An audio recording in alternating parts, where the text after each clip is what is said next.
The video you're about to see is a review of the film of the tragedy of five youths, and particularly Sally Hardesty and her invalid brother Franklin. It is the 50-year anniversary review of one of the most bizarre films in horror movie history, the Texas Chainsaw Massacre. Let's get into it.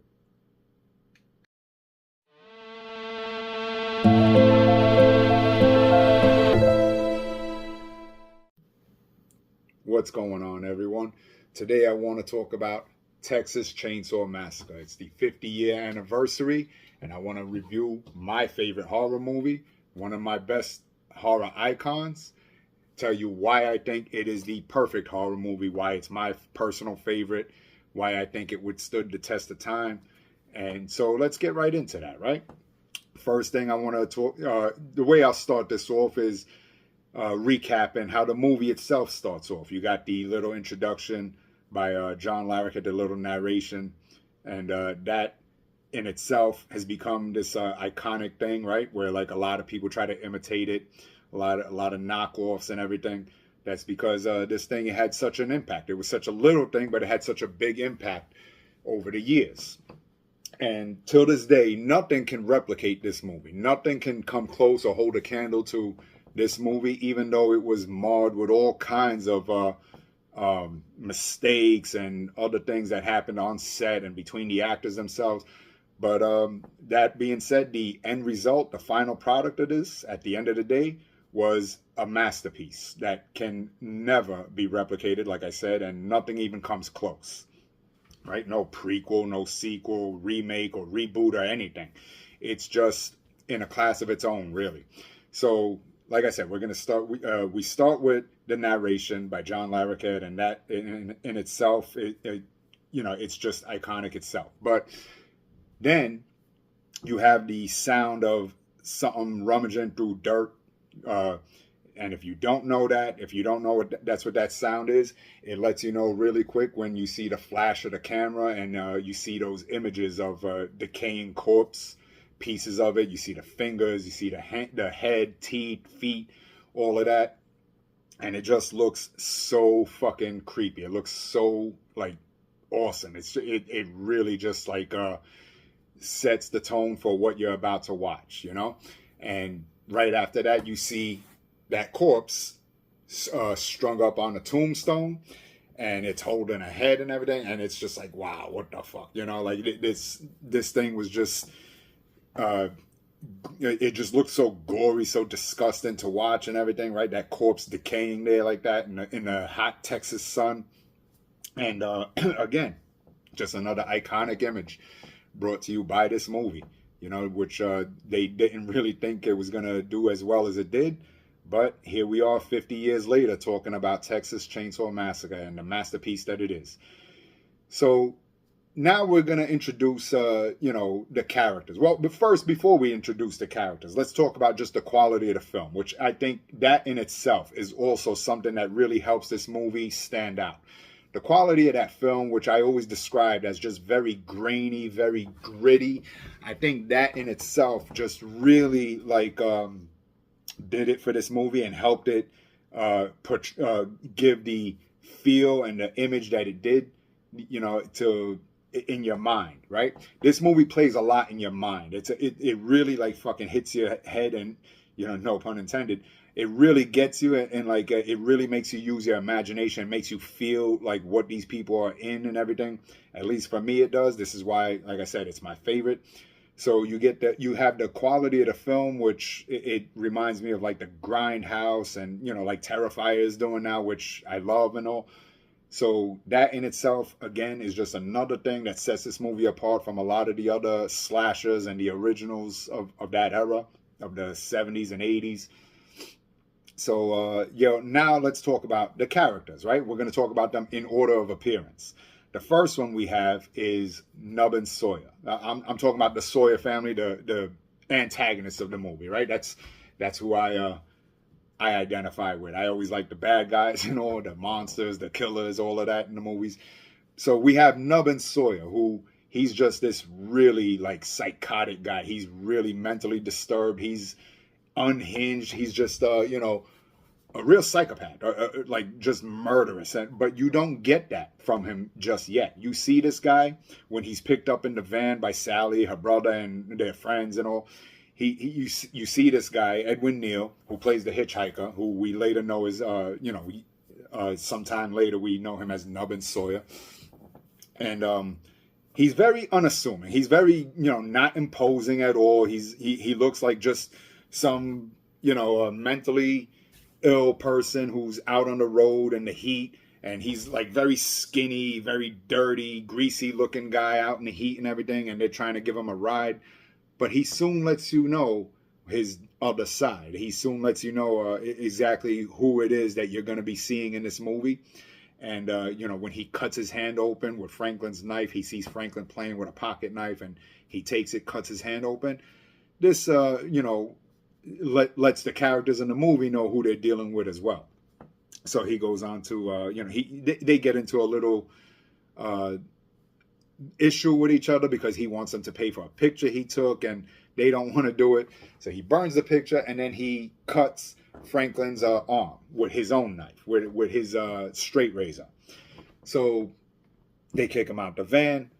They think they're done with that, right? They come to a gas station where now they find another very not unimposing, very, just average looking guy, an older man. He owns the gas station. We later find out that this is Drayton Sawyer, the oldest brother in the Sawyer family. And you don't know this because Drayton Sawyer, he finds out that they want to go to the old Franklin place, right? Which is Sally and Franklin's father's house. His property, and the house where they grew up when they were little. So Drayton kind of tries to warn them not to go there. So you don't really know that Drayton is going to be part of this family yet. You don't know that he's, involved with anything, because in a way, he's kind of like, when he finds out that they want to go there, it almost seems like he's trying to help them avoid it and not go there. He tells them that, you shouldn't be going around other people's property and snooping, and he tries to convince them to stay away.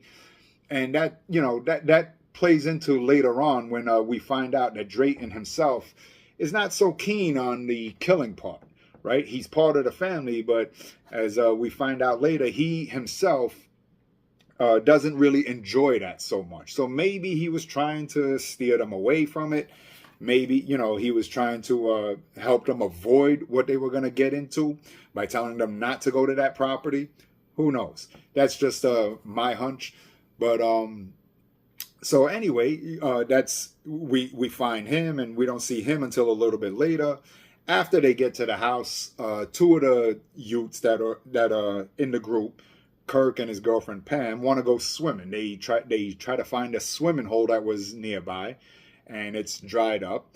And then they hear a generator in the background, and they figure they can probably get some gas, right, for their van, because the gas station was out of gas.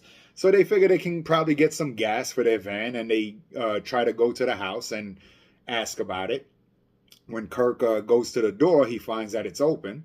He hears a noise inside. It kind of sounds like a pig being slaughtered or something.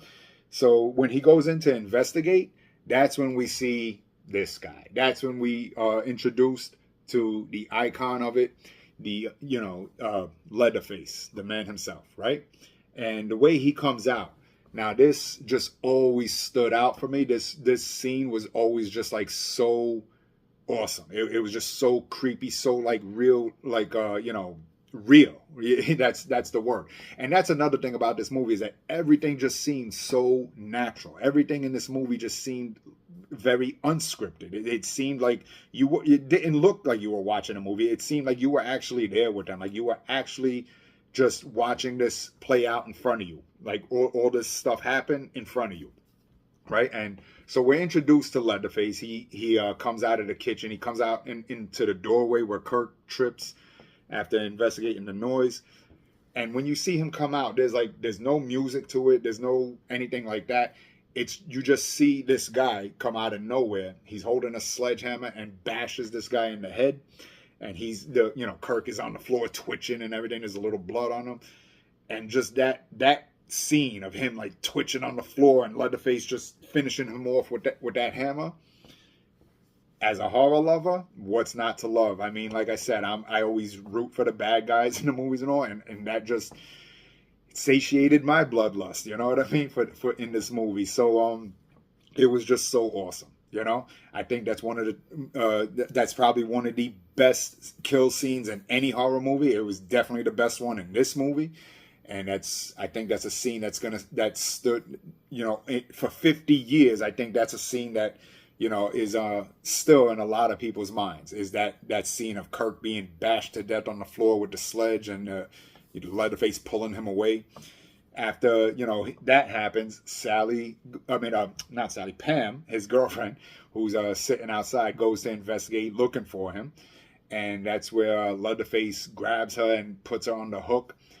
Again, just, you know, and the thing about these scenes is, like, you would expect there to be so much more blood, so much gore showing and all kinds of things like that. But you see, that's the thing about this movie, is that it didn't show you too much of this. So I think that's part of the reason that this movie did so well, is because it really lets your imagination play on that. You know what's happening, but you don't see it happening, so your mind is putting that picture in there, and it just hits that much, you know, more. It just really gets into your mind, and you know, makes you imagine all this stuff happening. It lets you put all the blood and gore in place. It gives you that scene in your head where it's not like forced on you or anything. And again, one of the great qualities of this movie is that it really knows how to do that, you know. So it does more with less, basically. So that's our characters until we meet another member of the Sawyer family, when you know, after this another person of the group, Jerry, goes and gets killed, and then Sally and her brother Franklin are trying to look for them, and Franklin is killed by Leatherface in his wheelchair, and he's now chasing Sally. She runs back to the gas station where they came from and bumps into Drayton Sawyer. This is where we find out that Drayton is actually part of this family. Leatherface stops chasing her when she goes into the gas station. You kind of wonder why. So it's kind of building that suspense of, well, where did he go? Like, what's going on? Drayton Sawyer tells her they have to go to the next town to use the phone. He comes back with his truck and comes back with like a sack and some rope. Obviously, Sally knows something's not right. She starts freaking out. And Drayton, that's when you know that, you know, this guy, he's bad news also, right? This very unassuming guy, this older guy who seemed innocent at first, that you know he's also bad news. So he knocks her out and everything. But this is the thing. So, like I said, Drayton Sawyer, we find out later that he doesn't really take pleasure in the killing. You know, he says that himself, that he doesn't take pleasure in that, but there's just some things you got to do. He says, doesn't mean you got to like it. But then you see this inner battle with him when he's in the truck and Sally's tied up on the floor and he's poking her with the broomstick. Just another scene that always stuck with me, when this guy, he's like, you know, the way he's laughing at her, and the way he's poking her with the stick, like sadistically trying to hurt her, but then at the same time he snaps out of it and he's like, no, there's no need to do that, when he hears her crying and all. And you can see he's having this like inner struggle, this battle within himself, that he does like it, but at the same time it's something in his conscience is telling him that he shouldn't be liking it. So you know, it's really jarring to watch all this. It's you know, that one thing about this movie is, like, it really does take you into like the mind of madness and depravity, and that shows even more when they finally have Sally at the house. When they finally take her into the house, get hold of her, they tie her onto the chair, and you're introduced to Grandpa Sawyer, who you know, is just this old decrepit guy. He could barely sit up. You think he's dead at first, you know, the way he looks. He's just like sitting there falling over, but he's kind of revived. And you know, when they cut Sally's finger and feed him some blood from her finger, and he starts moving around like a baby and everything, and it's really weird to watch. It's just really, like, you know, it just gives you like this like, what the fuck is that, uneasy kind of feeling. But like everything about this movie gives you those vibes, and really, like I said, takes you into the, the feeling of madness and depravity, but it does so in such a good way. Like, as a horror fan, I love this fucking movie. It's just the feeling that it gives you with all these scenes. I mean, go back and watch it and you'll understand what I'm talking about if you need a refresher. But it does that for me. That's why I think this movie, it just had the all the ingredients for the perfect recipe for a horror movie, right? And made the perfect horror movie. So, I love horrors, obviously, and when people ask me what's my favorite horror movie, I mean, there's a lot of movies I like, a lot of things that I appreciate the way it was done and the way it was acted, but I think this movie has always stood out with me for these reasons. And like I said, I don't think there's any sequel, any remake or prequel, any other movie of it, anything, part of the franchise that even comes close to doing what this first movie did. I remember watching this when I was a little kid, and it has stayed with me ever since. And so that's my review of why I think Texas Chainsaw Massacre is the perfect horror movie, and why it withstood the test of time, 50 years now. An iconic character. I think a few characters. I think it's kind of a shame that Nubbins didn't get as much publicity and fame as Leatherface did. I mean, now I start to see a few more things with Nubbins, but obviously, more or less, people are, gravitate towards Leatherface, and it's easy to see why. Now, that's another thing, the mask of Leatherface, right, in the movie. You had all these other sequels and knockoffs or whatever that I don't know what the fuck they were trying to do with the masks in those movies. Some of them were just like a real fucking embarrassment, and I wouldn't even consider it Leatherface. It's just whatever. Like, there will never be another Leatherface but Gunnar Hansen for me. But anyway, the mask in the original was just, it was so on point. Like, I remember seeing pieces of skin for like goat skin on drums and things like that, and that's what it looked like. It looked like real skin. It really looked like what it was supposed to look like flesh, right? And if you look at the mask, like I said, in sequels and other movies of it, where they kind of give it this like mean look to try to force this scary impression on you, the original mask was nothing like that. It was a very just tame looking face actually, but what it was that you were looking at this and you were thinking to yourself, again, your imagination, you're doing all the work. That was someone's face. You know what I mean? Like, you're looking at this thing and you're like, that was a person's fucking face. That's their skin on someone else's face, covering someone else's face now. And it's just, again, like, this movie really just puts you into the mind of madness, the mad and the macabre, like it says in the beginning. And that's really what it does.